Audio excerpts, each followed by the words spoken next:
Her mother-in-law, Beatrice, told her husband, Julian, to leave Clara, stating Clara was not good enough for their family. Clara smiled and walked away. When Beatrice discovered Clara owned everything she had schemed for, it was already too late.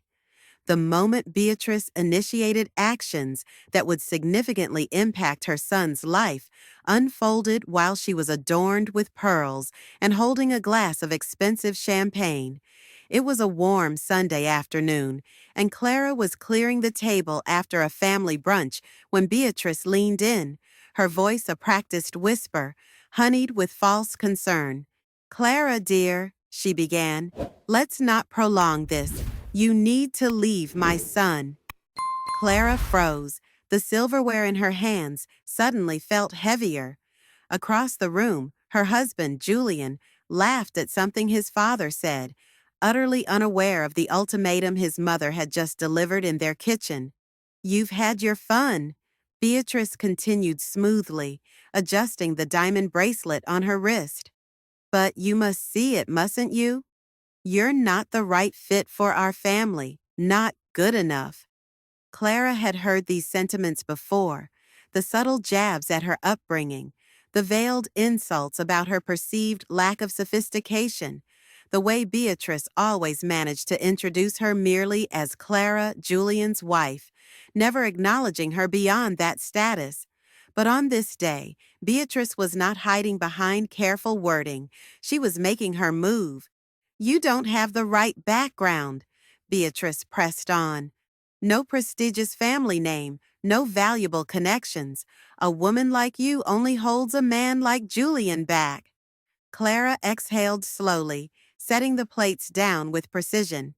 Beatrice mistook her silence for submission. "Don't look so surprised, dear," Beatrice continued, a condescending smile curling her lips. "Julian will remarry.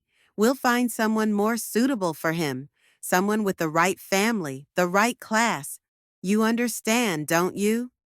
Clara realized that this was not just an insult, it was an ultimatum. Beatrice had decided Clara's time was up. She expected Clara to crumble, to be humiliated, to pack her bags and retreat quietly, while Beatrice selected a new, more suitable wife for her son. Clara smiled, not the smile of a defeated woman, but the kind of smile that should have made Beatrice uneasy. "I understand perfectly," Clara stated. Then, without another word, she turned and walked away, leaving Beatrice standing there, confused by Clara's lack of resistance.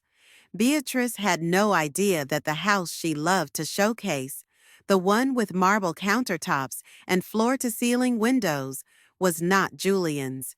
She had no idea that the thriving business she had always belittled, dismissing it as Clara's little project, had outgrown Julian's entire career. Beatrice had no idea that the money she so effortlessly enjoyed, the luxury vacations, the extravagant gifts, had come not from their family's wealth, but from the empire Clara had built from scratch. Beatrice thought she had won. She had no idea she had already lost. That night, Clara did not tell Julian about his mother's suggestion. She did not need to, because while Beatrice was busy scheming to push Clara out, Beatrice had no idea she was standing in a house that did not belong to her. The mansion, the one Beatrice adored showing off to her friends and believed was Julian's achievement, was Clara's. Clara had bought it before they were married, in her name, with her money.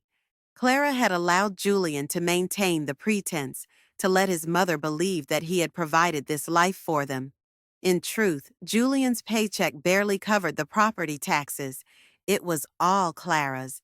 The moment Beatrice decided Clara was disposable, she had sealed her own fate. Over the next few weeks, Beatrice became increasingly bold. She dropped hints to Julian, her words sugar-coated with concern.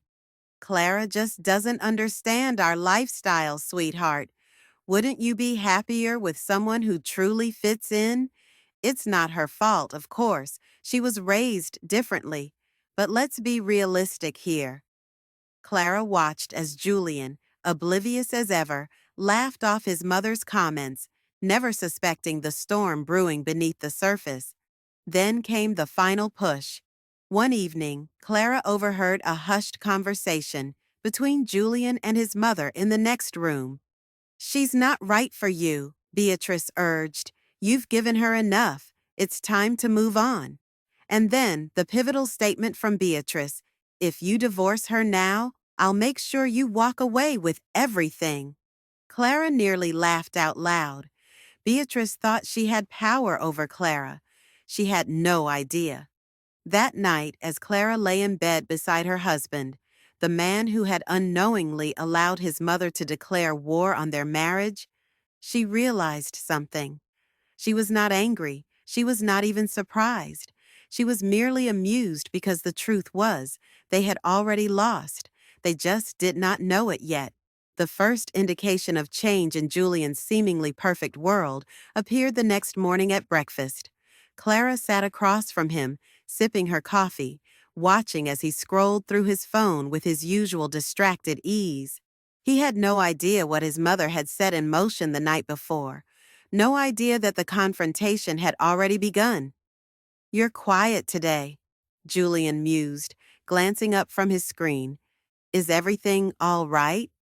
"Okay," Clara smiled. "Everything's perfect." And it was, because she had made her decision. She was not going to beg. She was not going to argue. She was not even going to fight.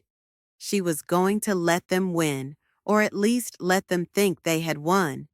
She believed that what could be more satisfying than defeating an enemy was letting them dig their own grave first. By mid-afternoon, Clara received the first text. It was from her mother-in-law, Beatrice. "Julian and I had a lovely lunch today. He agrees it's time to move forward." Time to move forward. Beatrice thought she was already in control. Clara took a sip of wine, letting the message sit unanswered for a while. She wanted Beatrice to feel confident, overconfident. 2 hours later, another message arrived. "I hope you understand, Clara. This is what's best for everyone." Clara chuckled. "Best for everyone?" "No, Beatrice, it was only best for you," Clara thought, but she played her part. "Of course," Clara texted back. "I understand perfectly." Beatrice must have nearly dropped her champagne flute. Clara imagined Beatrice's delight, probably calling her friends, telling them how effortlessly she had removed Clara from her son's life. Clara could practically hear Beatrice gloating. "She took it so well. She knows her place. Finally, Julian can be with someone worthy of our family." Oh, Beatrice, Clara mused. She truly had no idea. That evening, Julian arrived home later than usual. He hesitated in the doorway, as if weighing his words. Good, Clara thought. He was feeling guilty already. "Hey, babe," he started. "Can we talk?" Here it was. "Of course," Clara said, sitting down on the couch. He sat next to her, rubbing his hands together, his classic nervous tic. "He was predictable," Clara observed. "I think we should separate," he finally said. Clara tilted her head, pretending to process his words. "Oh? It's just, we want different things," he explained, using the same rehearsed lines every cheater, liar, and coward has used since the dawn of time. "Who's we?" Clara asked, just for fun. A flicker of discomfort crossed his face. He was not used to Clara being so calm. He had probably expected tears, anger, some kind of outburst. But all Clara did was smile. "If that's what you want, Julian," Clara said smoothly. He blinked. "Wait, you're not upset?" "Why would I be?" Clara responded. He searched Clara's face, confused. This was not the reaction he had been expecting. You don't want to fight for our marriage?" "Should I?" Clara asked, standing up. "It seems you've already made up your mind." Clara walked into their bedroom, grabbed a suitcase, and placed it on the bed. "I'll give you some space," Clara said. "I'll stay somewhere else for a while." The look on his face was priceless. Clara, wait! I don't mean you have to leave tonight. I just meant. But Clara was already packing. She would let him think she was hurt, let him think she was heartbroken, let him think he was in control. Little did he know, Clara was leaving all right. She was leaving him in the exact position his mother had wanted, completely free. But freedom, it was about to cost him everything. Clara stayed at a luxury hotel that night, the same one her mother-in-law, Beatrice, had once bragged about hosting charity events in. The irony was almost poetic. Clara took her time, ordering champagne, sitting by the window overlooking the city skyline, enjoying the quiet. Tomorrow, Beatrice would wake up believing she had won. Julian would believe he was moving forward, unburdened by Clara. But by the time they discovered what they had truly lost, it would already be too late. Beatrice must have woken up feeling victorious. Clara imagined Beatrice sipping her morning coffee in that sunlit dining room, basking in the glow of her triumph. She had done it. She had erased Clara. She had removed the woman she believed was unworthy of her precious son. In Beatrice's mind, the next phase had already begun. She would find Julian a new wife, one who came from the right background, someone she could mold, control, own. And as for Clara, Beatrice supposed she would be broken, miserable, a cautionary tale of what happens to women who forget their place. Clara smiled at the thought. Beatrice had no idea that while she was basking in her victory, her world was about to crumble. That morning, Julian learned his first hard lesson. Clara got a text from him around 10 a.m.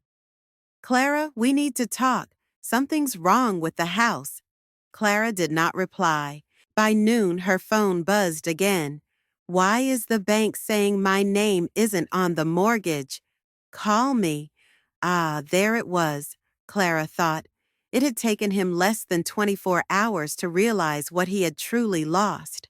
But Clara was not done yet. She let the messages pile up, his confusion turning to frustration, then panic. At 3 p.m., her lawyer sent her a simple text. He called. He's realizing the truth. Let me know when you want to respond. Not yet, Clara decided. Let him stew. It was not until the following evening that Beatrice herself became aware of the disaster. Clara was in her hotel room enjoying a quiet dinner when her lawyer forwarded her another message. Beatrice just called. She's furious. She claims there's been a mistake. Clara could almost hear Beatrice's shrill voice. What do you mean my son's name isn't on the house? Beatrice must have insisted it was an oversight, a paperwork error. After all, in her mind, the house was Julian's achievement.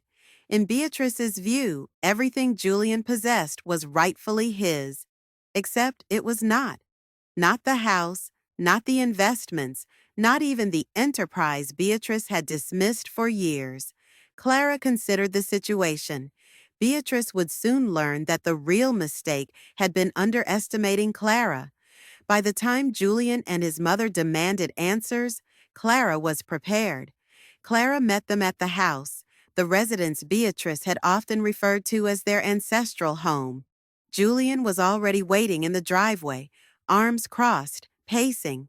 Beatrice was beside him, her carefully polished poise beginning to crack. Clara, Julian said, we need to talk. Do we? Clara inquired, stepping out of the car with slow, deliberate ease. Yes, his mother interjected. There's been a mistake. The bank is saying this house is in your name. That is not a mistake, Clara replied evenly. Silence. Beatrice blinked, as if trying to comprehend words she had never imagined hearing. But that doesn't make sense, Julian said, a touch of desperation creeping into his voice. You thought what? Clara asked, tilting her head. That you owned this house? That we owned it? Clara allowed the statement to register. Julian, this house was never yours. Beatrice's face drained of color. No, she said quickly. No, no, no, that's not possible. That is the reality, Clara stated. Julian stared at Clara, shaking his head. But we lived here together. And I permitted it, Clara said simply. A beat of silence, and then Beatrice did what she always did when things did not go her way. She became angry. This is ridiculous, Beatrice declared, her voice rising. You are nothing without my son. You had nothing before him. I possessed assets before him, Clara corrected, her voice calm. And I still do. Julian exhaled sharply, dragging a hand through his hair. The understanding began to form in his expression. This was bigger than just the house. Clara, Julian said, his voice softer now. Let's talk this through. Maybe we can work something out. Clara stated, Oh, Julian, we already addressed that. That is why you signed a prenuptial agreement. Beatrice gasped. Julian froze, and just like that, their perceived reality fractured. Clara turned to depart, but not before stating one final fact. You wanted to be free of me, Clara said. Congratulations, you achieved exactly what you desired. With that, Clara walked away, leaving them standing on her property, realizing far too late that they had gambled and lost everything. Beatrice stood motionless, her carefully constructed perception of their situation collapsing. Julian, meanwhile, exhibited disbelief. His face was pale, his mouth slightly open, as if he struggled to comprehend the words Clara had just spoken. Clara, we can fix this, he finally said. Clara considered his statement. Fix what? Clara asked. Your mother's scheme? The way you went along with it? Or the fact that you thought you could just walk away and keep everything I built? Beatrice stepped forward, anger evident in her demeanor. You deceived him, Beatrice accused. You manipulated my son into signing that prenuptial agreement. Clara tilted her head, allowing the accusation to linger. Deceived? Clara echoed. You mean the prenuptial agreement that Julian signed willingly? The one that legally protects my business, my assets, and my property? Julian opened his mouth to speak, but Clara held up a hand. Tell me, Julian, Clara said, did you even read it? Or did you just assume, like your mother, that none of this would ever matter? The ensuing silence provided Clara with all the information she required. Beatrice's breathing became rapid and shallow. She was not merely furious, she was panicking. This is wrong, Beatrice declared. You are being spiteful. You are disrupting this family out of sheer pettiness. Am I? Clara said, her voice even. Or are you just angry that the game you started did not end the way you planned? Beatrice's face reddened. You were never good enough for this family, Beatrice asserted. Clara took a step forward, meeting Beatrice's gaze directly. And yet, Clara said quietly, it is still my name on the deed. A tension filled the space between them. For the first time, Beatrice was without influence, and she recognized it. Clara turned to leave, but Julian grasped her wrist, his touch gentle yet conveying desperation. Clara, please. Clara paused, looking down at his hand. Previously, such a touch might have held significance, but now it felt like the final desperate act of someone in a dire situation. You don't have to do this, he said. I made a mistake, okay? I allowed my mother to influence me, but we can resolve this. Clara studied him for a moment. The man she had once loved. The man with whom she had built a life. However, it seemed that man no longer existed. Or perhaps he never truly had. Clara considered that perhaps that version of Julian never existed. You do not get to portray yourself as the victim now, Julian, Clara stated, her voice calm but firm. Not after everything, not after you chose her over me. Julian swallowed, He admitted he had been foolish. Yes, Clara agreed. You were. He reacted to her directness. Beatrice made a sound of indignation, as if she could not believe Clara was speaking to her son in that manner. Clara disregarded her. You and your mother wanted me gone, Clara said, and I gave you exactly what you asked for. So tell me, Julian, why are you not content? He looked away, a sense of shame apparent in his expression. Clara did not need to hear his answer. She already understood it. You think this is over? Beatrice asserted. Clara turned to her. It is over, Clara said simply. You just do not want to accept it. This house was supposed to be Julian's, Beatrice exclaimed. But it never was, Clara corrected, and neither was anything else to which you believed you were entitled. Beatrice was visibly agitated. She had spent years believing she was impervious and could manipulate and control those around her. But standing there in the driveway of a house that was not hers, Beatrice finally understood she had lost.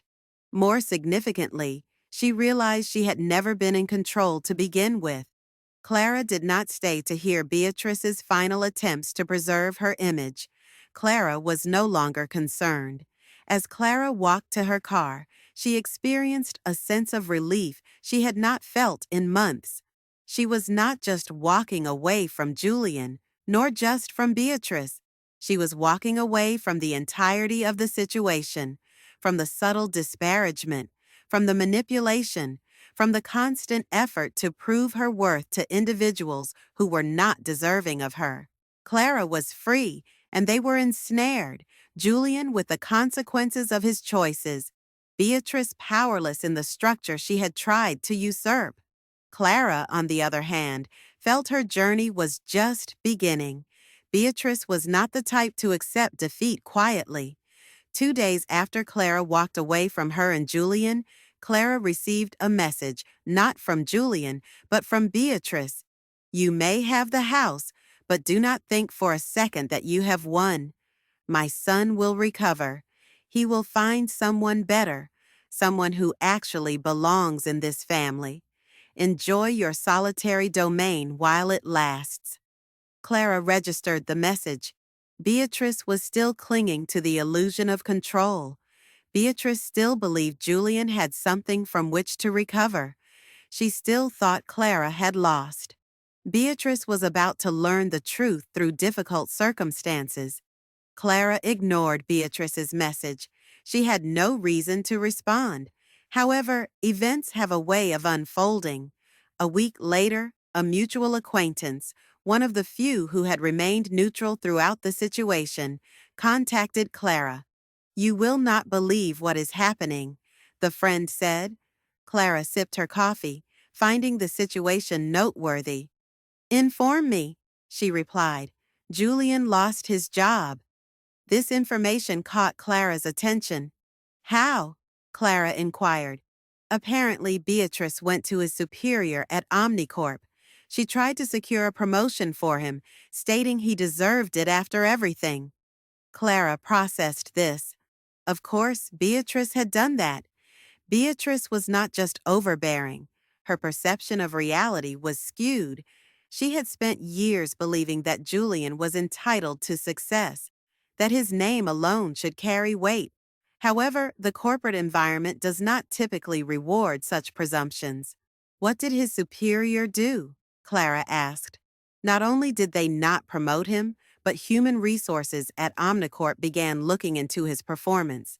It turned out he was already under review for underperforming, and with Beatrice entering the office and causing a disturbance, they terminated his employment.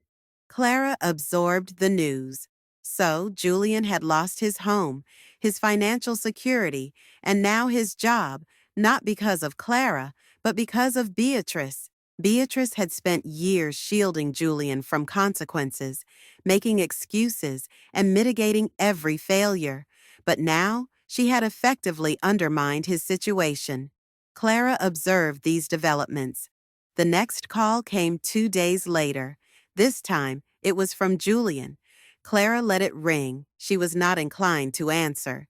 Then a text message arrived. "Clara, please, can we talk?" Clara stared at the message, considering her options.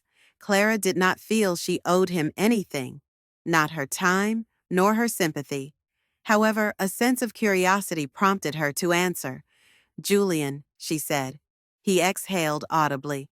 "Clara," his voice was unsteady. "I made a mistake. I know that. I do not know what to do anymore." Clara leaned back, allowing the silence to extend between them. "What do you want me to say, Julian?" Clara asked. I just, I did not think this would happen," he admitted. "I thought—" He hesitated. "You thought your mother was right?" Clara inquired. A pause. "Yeah," he responded quietly. And that was the admission. For the first time, Julian was acknowledging that he had placed his mother's opinions above everything else, above logic, above reality, above Clara. And where had it gotten him? Clara considered. Nowhere. "I did not want to cause you distress," he said, his voice lacking conviction. "But you did," Clara stated. Another silence followed. "Can we meet?" he asked. Clara closed her eyes. There it was, the final attempt to draw her back. But he did not want Clara. He wanted security, the life he had discarded. Clara was not inclined to rescue individuals from the consequences of their own actions. "No, Julian," Clara said, "we have nothing left to discuss." And for the first time, Clara detected genuine alarm in his voice. "Clara, wait." "Goodbye, Julian." Clara ended the call. Clara thought that would be the end of the matter, but Beatrice had not finished creating awkward situations for herself. 2 days later, Beatrice appeared at Clara's office at Innovate Solutions.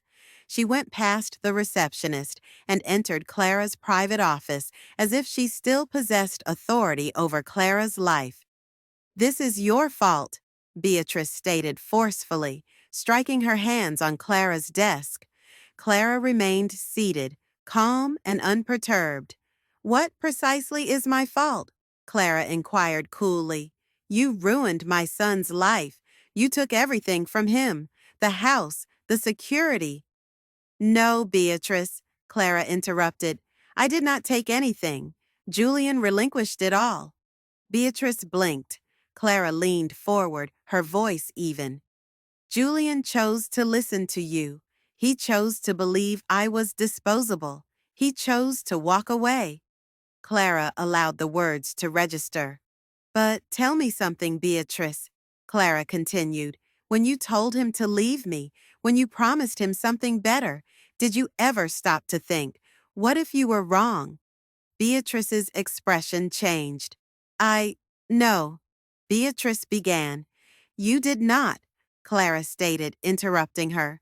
Clara stood up slowly. "And now you have to live with it." Beatrice opened her mouth, but no words came out. She appeared to recognize that Clara had not been the issue, but rather her own actions. Beatrice had influenced Julian to become a man who lacked independence. She had instilled in him a belief that entitlement was strength, and ultimately, her approach had led to his current circumstances. Beatrice stumbled backward, her appearance changing. "Get out of my office, Beatrice," Clara said calmly. Beatrice hesitated, a final moment before compliance, but she had no influence remaining. So she left. As the door clicked shut behind her, Clara exhaled slowly. The period of conflict was over, and Clara remained. Beatrice did not contact Clara again after that day, nor did Julian. The absence of communication was significant, signifying an end to manipulation, self-doubt, and the struggle for acceptance within a family unit that had not valued Clara. Clara had prevailed in the situation and had also undergone personal development. The first morning Clara experienced a distinct change. She woke to quiet. No tension in the atmosphere, no strained conversations, no indirect negative text messages, only a sense of calm. Meanwhile, external circumstances continued to evolve. Clara's business, Innovate Solutions, prospered, her team expanded, and her self-assurance was firm. Beatrice had spent years attempting to persuade Clara that she was inadequate, that without Julian, Clara would falter, and that Clara's success was somehow linked to him. Now, while Beatrice and Julian dealt with the consequences of their actions, Clara was occupied with building something more substantial. Months passed, and accounts of Julian's declining circumstances continued to circulate. He had attempted to reconstruct his life and demonstrate an ability to overcome his situation, but he encountered difficulties. The job market did not favor him due to his connection with Beatrice. Potential partners were not interested in a man who had experienced significant losses. His mother's reputation for interference meant that association with her was generally avoided. One day, a former colleague of Julian's visited Clara's boutique at Innovate Solutions. "You avoided a problematic situation," the colleague remarked. "Julian is, let us just say, he is not faring well." Clara did not inquire for specifics. She did not require them. She understood that Julian had been afforded many opportunities and had not capitalized on them. In contrast, Clara had built her own success and intended to continue doing so. On the one-year anniversary of this new phase of her life, Clara hosted a small gathering at her flagship boutique at Innovate Solutions.